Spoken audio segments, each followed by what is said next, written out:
السلام علیکم ویورز، میں ہوں عابد جان ترنو، حاضر ہے ایک نئے پوڈ کاسٹ کے ساتھ۔ آج کے ہمارے پروگرام کا موضوع ہے اسلام اور جمہوریت۔ یہ program peace and education foundation کے تعاون سے پیش کیا جا رہا ہے۔ پیس اینڈ ایجوکیشن فاؤنڈیشن 2005 سے پاکستان میں کام کر رہا ہے اور اس کا مقصد ریلیجس لیڈرز کو، یوتھ ایکٹیوسٹ کو، وومن لیڈرز کو اور نوجوان قیادت کو تربیت فراہم کرنا ہے۔ اپنی اسٹیبلشمنٹ سے لے کر اب تک پیس اینڈ ایجوکیشن فاؤنڈیشن تقریباً 18,000 لیڈرز کو ایجوکیٹ کر چکا ہے اور ان کو ٹرین کر چکا ہے۔ ہمارے اس پروگرام کا مقصد بھی اس ٹریننگ کی ایک کڑی ہے اور اس کا موضوع ہے جمہوریت اور اسلام، یا اسلام اور جمہوریت اور اس کے مابین تعلق۔ آج کے ہمارے مہمان ہیں علامہ ڈاکٹر شفیق امینی صاحب۔ ہم آپ کو اپنے پروگرام میں خوش آمدید کہتے ہیں۔ یاد رہے علامہ ڈاکٹر شفیق امینی صاحب نواسہ عاشق رسول، فخر کشمیر، مجاہد کشمیر اور تحریک پاکستان کے ایک انتہائی نامور شخصیت حاجی محمد امین صاحب آف عمرزئی کے نواسے ہیں، اور اس کے علاوہ مرکزی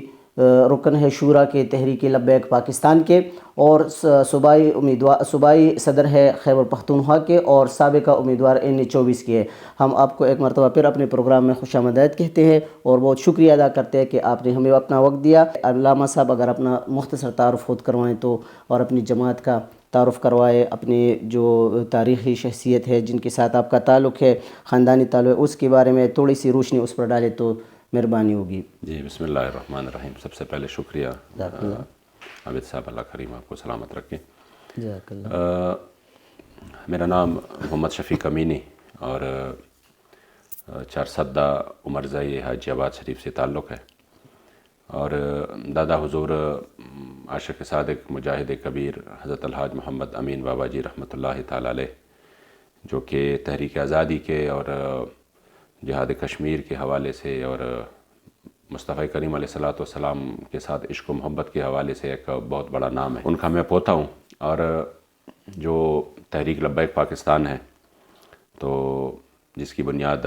شیخ الحدیث حضرت علامہ حافظ خادم حسین رضوی رحمۃ اللہ تعالی علیہ ونور اللہ مرقدہ امیر المجاہدین نے رکھا تھا، اور الحمدللہ اس وقت ایک پاکستان میں ایک رجسٹرڈ جماعت ہے، اسی کا میں رکن شورا بھی ہوں جی، اور ساتھ میں جو خیبر پختونخوا ہے اس کی بھی میں امارت میرے پاس ہے، امیر ہوں۔ علامہ صاحب یہ بتائیں کہ جمہوریت اور اسلام کی مشترکہ اقدار اور ان اصولوں کے آپس میں کیا مطابقت ہے؟ ان مطابقت پر تھوڑی سی روشنی ڈالیں۔ سب سے پہلے آپ نے یعنی دونوں نام ایک ساتھ لیے کہ جمہوریت اور اسلام کی مشترکہ، تو سب سے پہلے بات تو یہ ہے کہ اسلام میں جو تصور ہے وہ جمہوریت کی نہیں ہے، جی، اسلام میں تصور ہے وہ خلافت کی ہے۔ جی، لیکن جو یہاں پر ایک نظام جو ہے وہ رائج ہو چکا ہے، اور 75 سال سے 76 سال سے پاکستان جس نظام کے تحت چلتا آ رہا ہے جی، وہ ہے نظام جمہوریت۔ جی،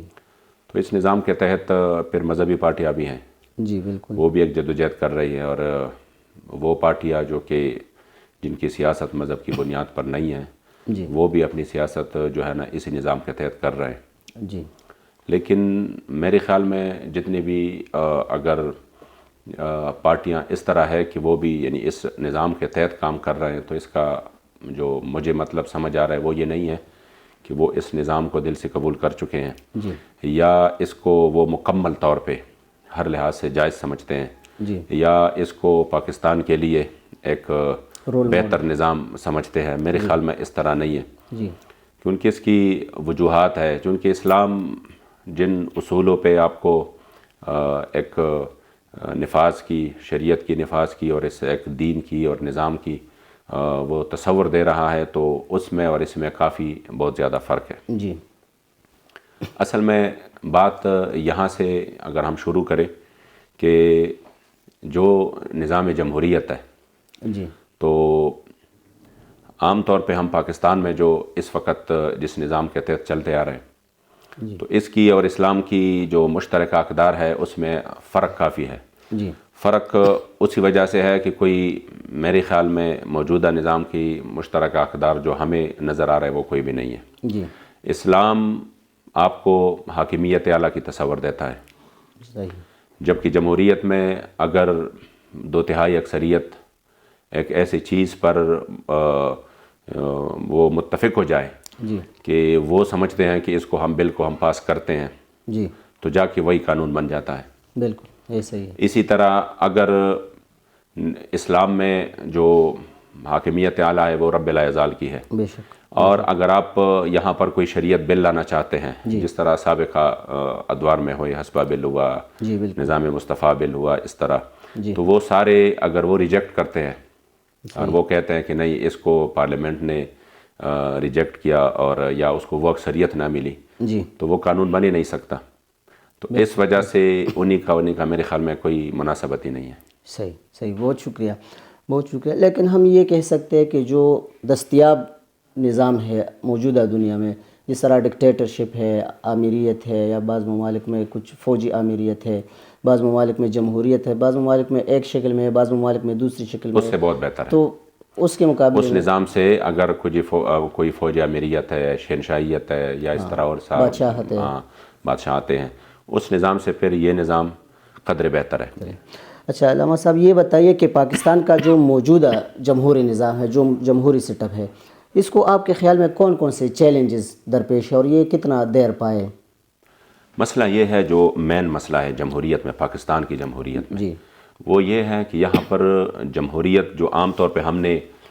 تصور دیا ہے وہ یہ ہے کہ اکثریت کے فیصلے ہیں۔ اگر ملک کی اکثریت چاہتی ہے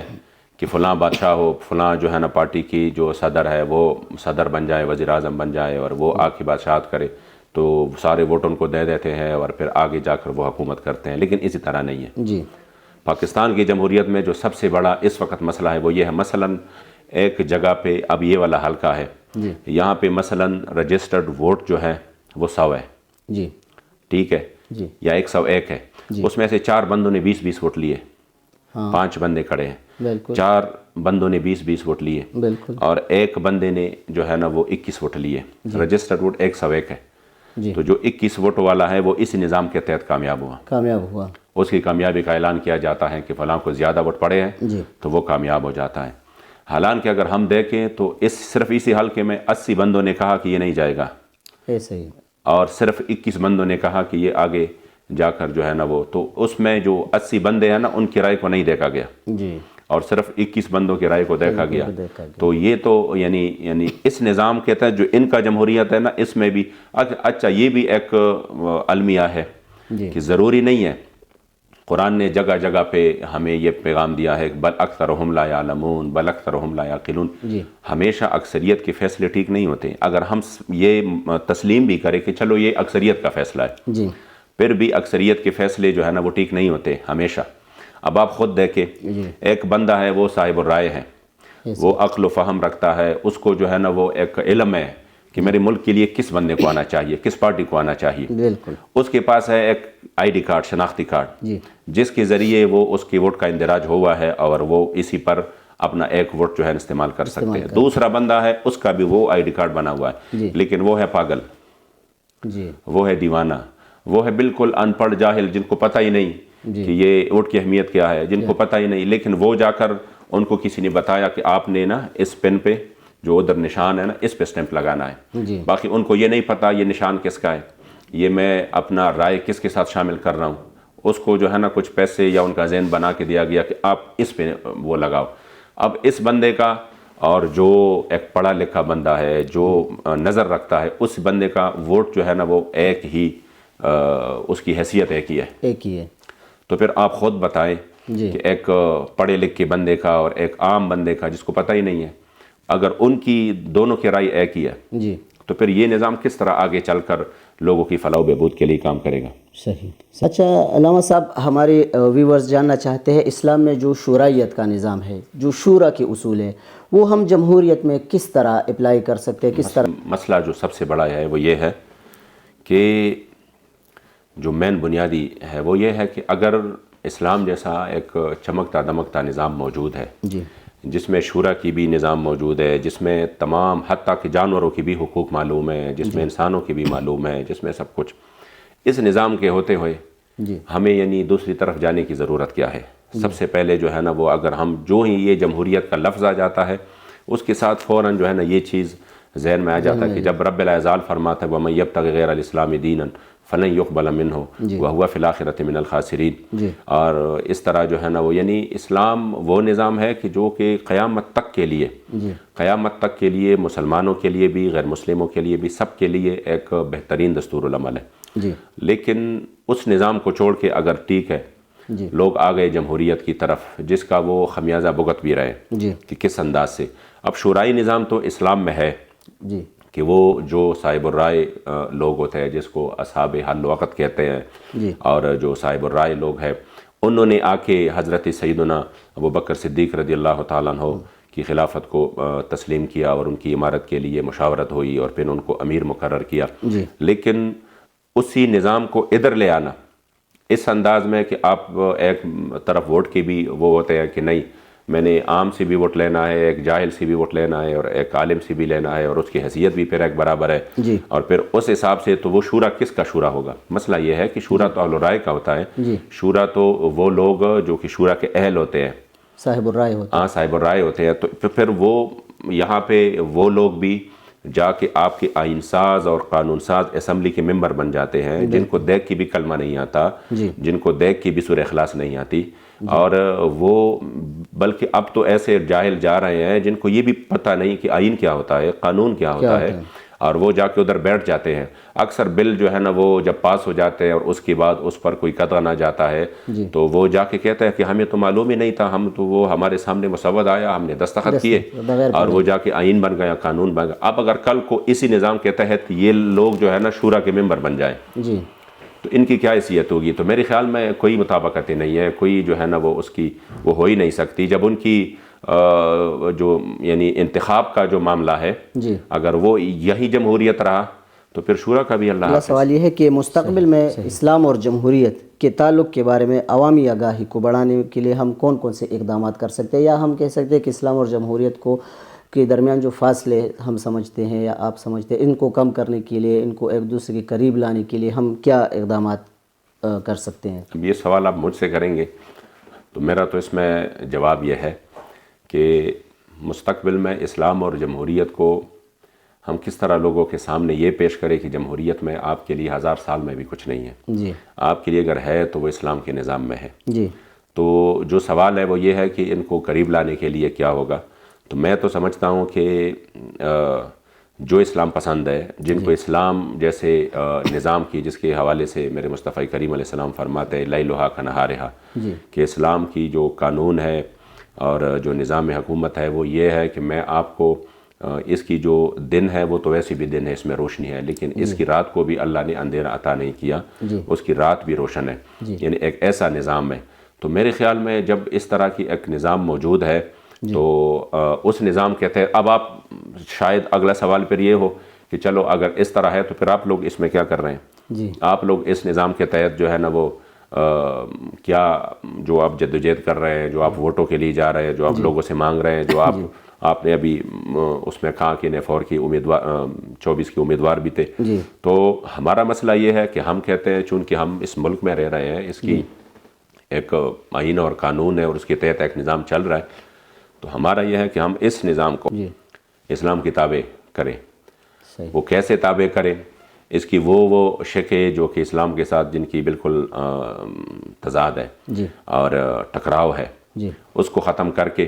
ہم ایک ایسے طرف جائیں جو کہ یہ بات تو بالکل قریب ہے کہ جب آپ اسلام یعنی بالکل واضح ہے کہ جب آپ اسلام کا نام لیں گے اور اسلام کے نام میں بات کریں گے تو آپ تو اور بطور مسلمان بھی آپ مغرب کے لیے کسی بھی طرح قابل قبول نہیں ہے۔ وہ چاہے آپ نظام اچھا ان کے لیے آپ ان کی مفادات کی بات کریں گے تو پھر وہ آپ چاہے شنشاہیت ہی کیوں نہ ہو، بادشاہیت ہی کیوں نہ ہو، وہ پھر بادشاہوں کی بھی وہ لوگ آپ کو قبول کرتے ہیں، لیکن اسلام کی نظام کی بات کریں گے تو پھر آپ جمہوریت کے نیچے آ جائیں یا اوپر آ جائیں لیکن وہ قبول کسی بھی صورت نہیں کریں گے۔ تو میرے خیال میں اس کے لیے جو پاکستان کے لیے جو بہتر ماحول ہے وہ یہ ہے کہ خود پہلے تو یہ پاکستان کی جمہوریت تو ٹھیک ہو جائے۔ 76 سال سے لوگوں کی جمہوریت سے مکمل طور پہ اعتماد ہو چکا ہے۔ اس کی بنیادی وجہ یہ ہے کہ جو ان کا نظام ہے اس میں بھی جمہوریت جو انہوں نے وضع کی ہے وہ کچھ بھی نہیں ہے۔ آپ کوشش کریں آگے جا کر راتوں رات جو ہے نا وہ آپ کی ساری جو رائے ہے وہ سارا چوری ہو جاتا ہے، اور آگے جا کر وہی جو لوگ جو کہ باپ داداؤں سے آ رہے ہیں اور ایک مخصوص طبقہ ہے، وہیں جا کر آپ کے اوپر حکومت کرتا ہے، وہی جا کر آپ لوگوں کے آئین ساز اور قانون ساز اسمبلی کے ممبر بن جاتے ہیں۔ تو اچھا، اور پھر انہوں نے نظام اس طرح بنایا ہے کہ ایک عام شخص کے دل میں یہ ہے کہ میں اس کو بنا رہا ہوں، تو میں اس کو اپنی جو ہے نا وہ ہماری روڈ اور ہماری نوکری اس کے لیے میں ان کو بنا رہا ہوں، حالانکہ یہ تو آئین ساز اور قانون ساز اسمبلی کا ممبر بن جاتا ہے، ان کا ان چیزوں سے کام ہی کیا ہے؟ تو یہ اگر خود سے اس میں اصلاحات نہ کریں تو میرے خیال میں یہ موجودہ نظام سے بھی اگرچہ فرسودہ ہے، اس سے بھی لوگوں کا مکمل طور پہ اعتماد اٹھ جائے گا۔ تو آپ کے سوال کا بہتر جواب یہی ہے کہ اگر یہ جس ڈومین میں یہ کہہ رہے ہیں، اگر کم از کم اسی ڈومین میں جو جمہوریت ہے اسی کو یہ بہتر کرے تو لوگوں کو آگاہی بھی مل جائے گی اور لوگ راغب بھی ہو جائیں گے اس طرف کہ چلو جیسی بھی ہے فرسودہ ہے لیکن ہمارے اس لیے کچھ نہ کچھ تو ہمارے لیے بہتر ہے، تو ہم آ جائیں گے اس کی طرف۔ لیکن انہوں نے جس طریقے سے ماحول بنایا ہوا ہے تو اس میں تو کوئی وہ نہیں ہے کہ لوگ اس طرف جو ہے نا، آئندہ تو ماحول ایسا بن رہا ہے کہ شاید لوگ اس نام سے بھی جو ہے نا نفرت کرنے لگے۔ صحیح سوال ہے، بطور ایک پولیٹیکل لیڈر آپ اپنی قوم کو کیا پیغام دینا چاہیں گے؟ اللہ کریم جل جلالہ نے ہمارے ہاتھ میں بہت زیادہ قوت دی ہے، اور قرآن عظیم الشان کی آیت کریمہ ہے کہ اللہ کریم ان اللہ لا یغیر ما بقوم حتی یغیروا ما بانفسہم، کہ اللہ کریم جل جلالہ اس قوم کی حالت اس وقت تک نہیں بدلتا جب تک وہ اپنی حالت کو خود بدلنے کی جو ہے نا وہ تدبیر نہ کرے۔ اس طرح نہیں ہوگا کہ میں مثلا چارسدہ میں سویا ہوں اور KPK میں سو کے میں آنکھ کھول دوں اور میں کہوں کہ یہ نظام بدل چکا ہے اور ماشاءاللہ امن و امان آ چکا ہے اور ایک ترقی بن رہی ہے۔ نا ان کے لیے یعنی اس سب نظام کے لیے جدوجہد اور بہتر فیصلے کرنے ہوں گے۔ ہمارا جو المیہ ہے بحیثیت قوم وہ یہ ہے کہ ہم بہت جلد بھول جاتے ہیں، میموری بہت زیادہ کمزور ہے۔ جنہوں نے 5 سال مثلا ہمیں 10 سال 15 سال حکومتیں کر کے ہمیں ذلت اور خواری کے علاوہ کچھ نہیں دیا، تو صرف 2 مہینے کے کمپین میں وہ آگے جا کر تھوڑے سے جو ہے نا وہ سبز باغ دکھاتے ہیں، کچھ آگے سے ادھر اس وقت ٹیمپریری کوئی مدد کرتے ہیں، تو ہم وہ 20-30 سالہ تاریخ بھول جاتے ہیں اور پھر انہی لوگوں کے ساتھ ہو جاتے ہیں۔ اگر قوم چاہتا ہے کہ حقیقی معنوں میں اس قوم کی حالت جو ہے نا وہ بدلے اور ہم ایک اچھے مستقبل کی طرف چلے جائیں، تو ان کے لیے ان کو بہتر فیصلے کرنے ہوں گے، اپنی رائے کی اہمیت ان کو جاننا ہوگا کہ اللہ کریم نے ہمیں طاقت دی ہے کہ ہم اگر اس نظام میں بھی چاہیں تو تبدیلی لا سکتے ہیں، اگر قوم چاہے۔ اللہ کرے کہ اس ملک کے حق میں اور پاکستان کے حق میں، اسلام کے حق میں ہمارے فیصلے بہتر ہو۔ اللہ کریم جل جلالہ تمام احباب کو جزائے خیر دے۔ بہت بہت شکریہ۔ سو ناظرین، یہ تھے ہمارے ساتھ علامہ ڈاکٹر شفیق امینی صاحب، ان کے ذریعے خیالات آپ نے ملاحظہ فرمائے۔ ہمارا پوڈ کاسٹ ابھی اختتام کو پہنچ رہا ہے۔